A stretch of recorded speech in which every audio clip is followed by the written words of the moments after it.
കഴിഞ്ഞ 16-ാം തീയതിയായിരുന്നു റോബിൻ ഗുരുവായൂർ ക്ഷേത്രത്തിൽ വെച്ച് ആരതിപ്പൊടിയുടെ കഴുത്തിൽ താലി ചാർത്തിയത്. 3 വർഷത്തെ പ്രണയത്തിനൊടുവിലായിരുന്നു ഇരുവരും ജീവിതത്തിൽ ഒന്നായിരിക്കുന്നത്.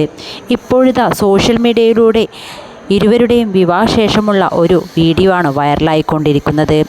ആരതി റോബിൻ്റെ വീട്ടിൽ നിന്നും താലിമാലയും നെറുകയിൽ സിന്ദൂരവും അണിഞ്ഞ് ദിവസുന്ദരിയായാണ് വീഡിയോയിൽ കാണാൻ കഴിയുന്നത്. വിവാഹശേഷമുള്ള റോബിൻ്റെയും ആരതിയുടെയും വീഡിയോയ്ക്കായി കാത്തിരിക്കുന്ന ആരാധകർക്ക് ഇത് ഇരട്ടി മധുരം തന്നെ. വിവാഹശേഷം റോബിൻ്റെ വീട്ടിലേക്ക് വലതുകാൽ വെച്ച് ആരതി കയറുന്ന ഒരു വീഡിയോ വലിയ രീതിയിൽ തന്നെ വൈറലായിട്ടുണ്ടായിരുന്നു. തിളക്കം, നിഷ്കളങ്കമായ നോട്ടം, ഇവൾ എൻ്റേതാണെന്ന് ഒന്നുകൂടി കൂട്ടിയുറപ്പിച്ചു എന്നായിരുന്നു വിവാഹശേഷം റോബിൻ പ്രതികരിച്ചത്.